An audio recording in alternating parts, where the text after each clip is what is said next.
Bonjour, bienvenue. Bienvenue dans ma maison à Dartmouth, en Nouvelle-Écosse. Ça fait à peu près comme 33 ans que je suis dans la Nouvelle-Écosse. J'étais au Nouveau-Brunswick avant et avant ça, je suis née dans la province de Québec. Alors, mon père est acadien, il vient d'un village, le village de Pamlico, et ma mère vient de la ville de Québec. Et ils se sont rencontrés et mariés lors de la Deuxième Guerre mondiale, à la fin de la Deuxième Guerre mondiale. Ils se sont mariés le 7 mai 1945. Alors, pour vous dire que c'était toute une histoire. Ils ont célébré leur mariage à Montréal et ils ont célébré le mariage ici en Nouvelle-Écosse. Mon père était dans la marine et lorsqu'ils sont arrivés ici, ben, il y avait vraiment, les gens célébraient la fin de la guerre et il paraît qu'il n'y avait pas de place à dormir à Halifax. Ils ont dormi dans le salon de quelqu'un. Alors, moi, je suis revenue au pays de mon père ici et j'ai vécu plus longtemps en Nouvelle-Écosse que dans les autres provinces canadiennes. Et puis, j'ai fait toutes sortes d'emplois ici. Euh, et je suis artiste depuis que je suis très, très jeune. J'ai commencé à faire de la danse, de la performance lorsque j'avais à peu près 5 ans. J'ai des photos de moi qui voulaient impressionner les gens, même très jeunes. Et puis, je crois que le sens artistique a toujours fait partie de ma vie. Autant que c'était de faire de l'artisanat quand tu es jeune, parce que on ne sait pas qu'on fait de l'art. On va sur les terrains de jeu pendant l'été, on apprend à faire toutes sortes de choses au niveau des arts. Lorsque j'étais à l'école, j'ai vu que j'aimais beaucoup prendre le temps pour moi-même. C'est comme un peu comme un sens religieux de prendre du temps pour soi et de dessiner et d'observer. Alors, je suis une personne qui aime beaucoup être dans les coulisses. Je suis pas beaucoup quelqu'un qui aime être en avant des gens, mais je suis plus une personne plus réservée et qui reprend son énergie lorsque je fais de la création. Et alors, je veux dire, toute ma vie, ça m'a poursuivi, toujours animé la passion de créer. Et j'ai fait des études en art plastique à Québec et j'ai travaillé à temps partiel. J'ai fait des cours en art plastique et ensuite j'ai fait mes études en art dramatique, en jeu et enseignement. On a fait du théâtre. J'ai travaillé avec des grands metteurs en scène comme Jean-Pierre Ronfort à Montréal. On a fait du théâtre expérimental. Dans ce temps-là, le genre de théâtre expérimental qu'on faisait à cette époque-là, on ne pourrait plus le faire aujourd'hui. Parce qu'à un moment donné, on avait fait un spectacle qui s'appelait Les délices de la conquête, où est-ce qu'on était comme des Amérindiens et on s'habillait, on faisait des costumes avec des peaux d'animaux pour faire des costumes d'Amérindiens. Puis il y avait tout le sens expérimental de ça. Alors c'est intéressant de travailler avec plusieurs metteurs en scène. J'ai fait des marionnettes aussi. Alors une de mes passions, c'est apprendre à faire des marionnettes. On a fait l'histoire du Québec en marionnette géante à fil de 3 pieds de haut. Et puis, c'était l'histoire du Québec en marionnette. On avait Jean Talon, on avait Champlain, on avait les Filles du Roi.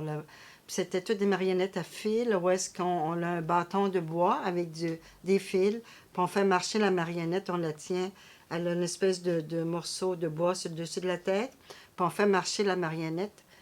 Puis c'est extrêmement intéressant. On pourrait quasiment faire l'histoire de l'Acadie en marionnette. Ça n'a pas encore été fait en marionnette géante. Mais ça, c'était des beaux spectacles. Puis j'ai fait aussi du spectacle No, du théâtre No, qui est de marionnettes japonaises, où est-ce qu'on a étudié toute l'histoire des costumes japonais, des combattants, des guerriers, les perruques japonaises. Puis à cette époque-là, on avait beaucoup d'aide du costumier de Radio-Canada. Radio-Canada aidait beaucoup les étudiants en théâtre, puis on avait accès à leurs grands, ils avaient des costumes énormes, et on l'a appris à faire des perruques japonaises. Ça, c'était extrêmement intéressant en théâtre. Alors, je veux dire, je vous décris quelques expériences en jeu à l'Université du Québec. C'était au coin de Sainte-Catherine et la rue Saint-Denis qu'on faisait ça. Puis, je partageais ma case d'étudiants avec un étudiant de la Nouvelle-Écosse qui s'appelle Yvon Aucoin, qui est originaire de Chéticamp. Et alors, tous les deux, on a suivi notre cours. Lui avait étudié à l'Université de Moncton. Yvon est encore à Montréal, entrant. Lui a fait sa maîtrise en art dramatique. Et lorsque j'ai fini en art dramatique, ben, Yvon m'a donné le contact d'une troupe de théâtre à Moncton qui s'appelait la troupe de théâtre L'Escaouette.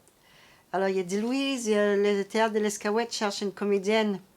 Alors, ils m'ont téléphoné, puis ils m'ont engagé au téléphone sans savoir quel talent que j'avais à cette époque-là. C'est incroyable quand tu penses à ça. Je disais, ça, c'est des contacts. Et puis, je me rappellerai toujours, je suis arrivée en train à Moncton, puis Roger Leblanc, Marcia Babineau m'attendaient. Il y avait Michel Blanchard aussi, qui était un musicien. Puis j'ai débarqué du train et 2 heures plus tard, on pratiquait déjà la pièce de théâtre. Et ils m'ont dit, ben nous autres, on ne sait pas chanter, toi, tu vas chanter.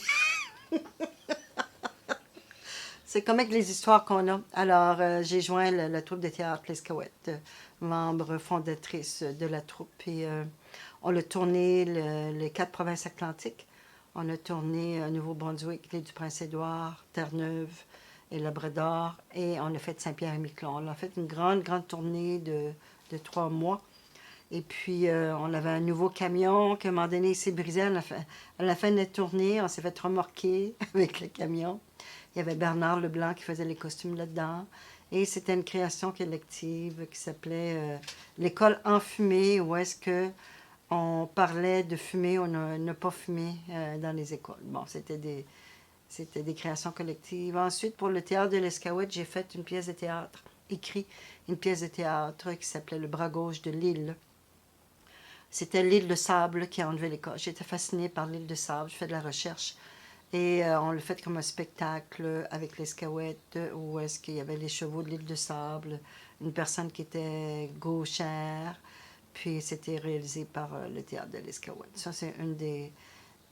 J'étais comme 8 ans à peu près à Moncton pour faire partie de plusieurs groupes artistiques. On l'a fait aussi un livre qui s'appelait S'exprimer ou s'expresser, occupons-nous du S apostrophe. Alors, ce qui veut dire, c'est pas important de dire si tu t'exprimes bien en français avec le bon mot et tout ça, mais le S apostrophe, s'occuper de soi. Avec Yvon Aucoin, justement, Yvon était venu à Moncton, puis avec Roger Daigle, Chantal Cadieux, on a fait un livre, puis on a montré aux gens comment faire de l'expression dramatique dans les écoles. Dans ce temps-là, au Nouveau-Brunswick, il n'y avait pas l'art dramatique dans les écoles. Alors, on faisait comme une sensibilisation, parce qu'au Québec, tu pouvais enseigner l'art dramatique, la musique ou les arts visuels, les arts plastiques. Ça, c'était instauré dans le système scolaire du Québec. Mais au Nouveau-Brunswick, il n'y avait pas ça. Alors, on n'a pas pu enseigner comme on était formé en art dramatique au Nouveau-Brunswick. Puis, on a fait un film qui s'appelle La gêne n'a pas d'âge. Et on a fait des ateliers d'expression dramatique avec les jeunes de 3-4 ans jusqu'à les personnes les plus âgées. Puis c'était vraiment un beau vidéo d'une trentaine de minutes. C'est Maurice Lavigne qui a fait le montage. Puis on expliquait de comment est-ce qu'on pouvait s'exprimer avec l'expression l'art dramatique. Parce que l'art dramatique, ce n'est pas comme faire une pièce de théâtre où est-ce que tu performes en face des gens. L'art dramatique, c'est le côté social où est-ce que lorsqu'on donne un cours d'art dramatique, il n'y a pas d'observateur. Les gens, les jeunes, les participants travaillent seuls, ou 2 par 2, mais il n'y a personne qui observe ce que tu fais. Alors, tu n'es pas comme un petit clown devant les autres qui doit performer, mais tu dois apprendre au niveau de la socialisation. Même si un parent voudrait venir voir un cours d'art dramatique à cette époque-là, il devait participer. Alors, c'était un autre genre de philosophie pour que les enfants socialisent et apprennent à se développer et à socialiser. Alors, on a fait le film La gêne n'a pas d'âge, juste pour vous donner très... Ça, c'était des choses intéressantes qu'on a fait. Et ensuite, vu que je connaissais beaucoup de gens à Moncton dans le domaine des arts, j'ai eu un emploi à Radio-Canada comme recherchiste parce que je connaissais beaucoup de gens. J'ai travaillé aussi pour l'Association des écrivains acadiens aussi. Puis là, j'ai rencontré beaucoup de gens, beaucoup d'artistes. J'étais présidente de la Galerie Sans Nom, qui était une galerie parallèle en art visuel.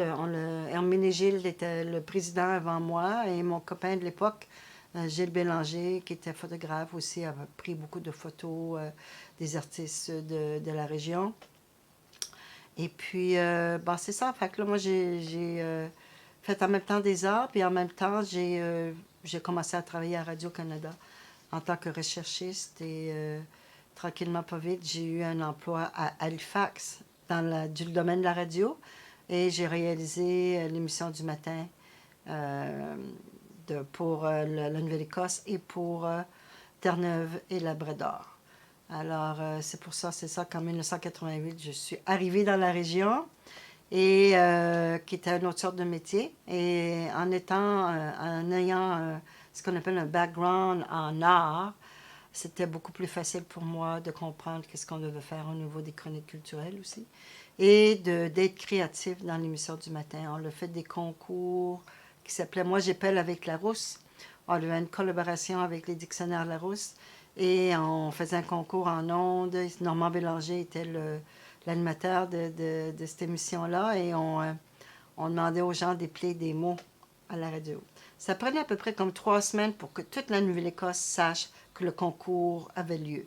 Alors, je travaille beaucoup au niveau du multimédia. J'ai exposé à Accès Justice, une exposition solo. Ensuite, j'ai représenté la Nouvelle-Écosse pour le Festival des Arts de Caraquette il y a quelques années. Et c'était extrêmement intéressant de rencontrer d'autres artistes parce qu'ils avaient des artistes invités. Puis il y avait les Premières Nations qui étaient là aussi. Alors, c'est toujours intéressant comme artiste de rencontrer d'autres artistes. Ce qui nous manque beaucoup, je trouve, dans la région ici, ben, je crois les gens qui font de la musique qui se rencontrent plus souvent, mais les arts visuels, c'est plus beaucoup de gens sont solitaires, ils font pas beaucoup de spectacles ensemble, tandis qu'à Moncton, c'est plus une communauté d'artistes qui font des choses ensemble, il me semble. Mais ici, c'est sûr, surtout que c'est plus une province anglophone, alors c'est une autre mentalité de comment est-ce que les gens travaillent ensemble. Alors, c'est sûr que j'aimerais faire des projets avec d'autres artistes ici sur toutes sortes de sujets. Alors c'est ça, parce que j'ai une petite histoire très, très rapide de ce que j'ai fait. Puis là, je continue toujours au niveau là, j'ai fait la page couverture d'un livre de poésie qui s'appelle Open Art Forgery. Puis c'est comme un soleil qui se reflète sur l'eau. Puis j'étais contente vraiment d'offrir parce que c'est pas toujours une question d'argent, mais je veux dire, si les gens ont besoin de mes œuvres pour faire un disque ou pour une couverture quelconque, j'offre ça gratuitement. Parce qu'un coup que l'œuvre est finie, je veux dire, je crois qu'on peut collaborer avec d'autres artistes au niveau bénévole, qu'on utilise mon visuel. J'ai pas de problème avec ça. Alors, c'est ça. Alors, j'ai plein de projets que je veux continuer à faire. Puis, l'été dernier, je veux dire, l'année dernière, quand la pandémie a commencé, j'ai commencé à dessiner sur des roches pour le plaisir. C'est des choses que je faisais pas. Puis, à tous les jours, je dessinais une roche, un dessin ou un geste sur une roche. Puis, je le publiais à tous les jours. Alors, les gens aimaient ça parce qu'on était en pleine pandémie, où est-ce qu'il y avait beaucoup de panique. Et je crois que ça relaxait les gens de savoir que les multiples dessins que tu peux faire. Parce que quand on commence à dessiner, on peut vraiment... C'est aussi multiple que la musique ou d'autres sortes d'art. Alors, puis là, ben, dernièrement, je travaille au niveau de la pastel sèche et de la pastel à l'huile. Mais vraiment, je veux développer plus la pastel sèche, qui est une technique que je ne connaissais pas, que je n'ai pas appris lorsque j'ai fait des arts visuels. Parce que lorsque j'ai appris les arts visuels à Québec, c'était le courant plasticien. Alors, on travaillait avec l'acrylique, du masking tape, on faisait de l'acrylique, on faisait des sculptures, on faisait des réflexions avec du plexiglas. Mais je n'ai pas appris la technique de dessiner comme un corps humain ou des choses comme ça. C'était un autre genre c'était un courant de la ville de Québec. Si j'aurais été étudiée à Québec, à Montréal, ça aurait été une autre sorte de formation que tu reçois. Alors je réapprends le pastel à l'huile, mais le pastel sèche, je trouve ça extrêmement intéressant. On a une maître pastelière qui est à Lunenburg et qui a une signature au niveau de la pastel. La pastel sèche, c'est des pigments qu'on travaille. Et on ne mélange pas les pigments un par-dessus l'autre. On doit avoir accès à toutes les couleurs possibles pour faire une composition. Et la pastel sèche est aussi reconnue en Europe que la peinture à l'huile. Au Canada, on ne connaît pas beaucoup la pastel sèche. Mais c'est intéressant de voir qu'est-ce qu'on peut faire à ce niveau-là. La pastel sèche, on ne peut pas faire des gros formats. Alors, c'est plus des petits formats. Puis c'est un papier importé qui vient de la France, qui peut avoir plusieurs couches de peinture. Alors ça, c'est toujours intéressant d'apprendre des nouvelles techniques aussi.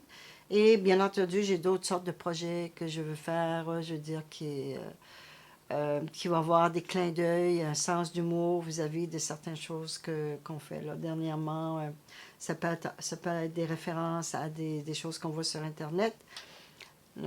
À tous les jours, j'ai une idée d'une, je ne sais pas lequel des idées que je vais poursuivre. Cette semaine, je pensais avoir des souvenirs, à mettre sur papier les souvenirs, tous les souvenirs que j'ai de ma mère. Parce que ce sera la fête de ma mère bientôt, le 24 juin. Elle est née la journée de la Saint-Jean-Baptiste. Elle s'appelait Jeannette, bien sûr. Et c'est sûr, quand on a l'anniversaire d'un parent, on se souvient d'eux. Ma mère dessinait quand elle était très jeune. Elle était orpheline quand elle avait 6 ans. Elle était envoyée à l'orphelinat. Alors, elle était élevée par les religieuses. Elle a appris à broder. Alors, j'ai une de ces broderies qui est avec moi ici, une œuvre qu'elle a. Ensuite, j'ai plusieurs de ses œuvres, mais aussi de ses dessins. Et mon père venait de la Nouvelle-Écosse, lui, il jouait de l'accordéon et de la musique à bouche. Quand on était à Québec, il jouait l'accordéon dans le garage. Et tous les gens disaient, ah, c'est l'Acadien qui joue la musique de l'accordéon. Alors, je dirais que mes deux parents étaient des artistes à leur façon. Alors, c'est ça une idée que j'avais dernièrement, c'est de dire quels sont les souvenirs que j'ai de ma mère que je pourrais mettre sur toile. Alors, ça peut être des choses, c'est très personnel, qu'est-ce qu'on se souvient de notre mère, mais c'est quelque chose qui serait intéressant comme aussi comme exposition de groupe. Si on serait un groupe ensemble, on dirait, ben, peut-être si chacun ferait comme 4 œuvres, de dire, c'est quoi le souvenir de notre mère? Ça peut être autant comme je me rappelle qu'il y avait sur son lit un couvre-lit en chenille, ce qu'on appelait un chenille, qui était blanc. Ça peut être bien des choses qu'on peut se souvenir de nos parents, qui peuvent être visuelles, ou ça peut être quelque chose que l'on écrit. Alors, ça, c'est toutes sortes d'idées qu'on a comme ça. Je veux dire, alors, lequel que je vais poursuivre, mais vraiment, j'aimerais qu'on puisse faire des choses en commun, les artistes ensemble. Pas toujours travailler seul, mais collaborer et avoir nos diverses visions, diverses origines. Euh, Puis on a quand même une grande population ici. Alors, je crois qu'il y a beaucoup de choses à faire ici. C'est pas fini. Je sais, quand je vois ce qu'ils apprennent à l'école, ils apprennent des techniques, les techniques d'ombre, l'ombre et la lumière. Et, il y a beaucoup d'artisanat qui se fait dans les écoles. Alors, je crois qu'il y a un processus normal d'explorer des techniques. Puis de laisser, je crois que les jeunes, on les laisse explorer, voir quelle sorte de, là-dedans, comment est-ce qu'ils peuvent beaucoup s'exprimer. Mais je dirais ceux qui sont un peu plus vieux, quand ils ont fini l'école, je veux dire, c'est pour croire en soi, ben, c'est tout un cheminement de croire en qu'est-ce qu'on fait. Parce que souvent, qu'est-ce que je vois à l'école, c'est qu'on leur demande de dessiner quelque chose. Puis là, ils vont sur l'Internet, puis ils copient quelque chose qu'ils voient. Oui, ben je veux dire, on copie pour qui? On copie pour montrer à quelqu'un d'autre qu'on a fait quelque chose. Tandis que moi, ma démarche est plus intérieure, c'est que si je copie tout ce qu'il y a autour, je n'ai plus mon... je me perds là-dedans parce que ce n'est pas moi. Hein? Je copie telle personne, telle personne, telle personne, telle personne. Mais l'important, c'est de trouver qui on est. En tant qu'artiste, on est unique. Chaque personne est unique. Quand on travaille avec les couleurs, chaque personne, les couleurs lui parlent. Moi, je travaille beaucoup avec les couleurs primaires. Dernièrement, mes couleurs sont très, très vives. D'autres personnes vont avoir des couleurs plus au niveau de ton, de brun, de jaune, toutes sortes de couleurs, mais chaque personne a une identité. Et je crois qu'en tant qu'artiste, c'est de croire qu'on peut trouver une identité ou un plaisir avec l'art. Parce que si on fait des choses juste pour vendre ou pour plaire à quelqu'un d'autre, je trouve qu'il y a quelque chose qui se perd là-dedans. Parce que il faut développer son art, que ce soit n'importe quoi, et être bon avec soi-même aussi. Parce que on n'est pas des Picasso la première fois qu'on dessine. Il n'y a personne qui va être un Picasso. Parce que Picasso était unique. Tous les artistes étaient uniques. Quand on regarde les œuvres de tous les artistes, ils étaient tous uniques sur la façon qu'ils ont fait de leur démarche. Euh, alors, c'est vraiment, je dirais, le conseil aux jeunes, c'est de suivre leur passion. Si tu as une passion pour quelque chose au niveau des arts, que ce soit pour la musique, que ce soit pour d'autres formes d'art, c'est, bon, j'espère que vous allez le suivre parce que on peut avoir une très belle vie en étant artiste parce que c'est le plaisir de se développer, de s'exprimer, que ce soit la poésie. Puis ça, ce serait le conseil que je te donnerais, mais tu dois être prêt à accepter qui tu es et ne pas copier ce que les autres font. Mais ça, c'est une opinion personnelle que j'ai au niveau de ça. Quand que je travaille sur mes grands calepins, j'ai des grands calepins, j'y vais avec le moment. Et quelquefois, ma page est pleine de couleurs. Puis, ça fait aucun sens. Et j'accepte que ça fait aucun sens. Alors, c'est comme un processus que j'ai fait avec la couleur. Euh, puis, deux fois, je vais tourner la page, puis c'est d'autres choses qui s'en viennent. Je crois que l'art, c'est comme toutes les émotions humaines.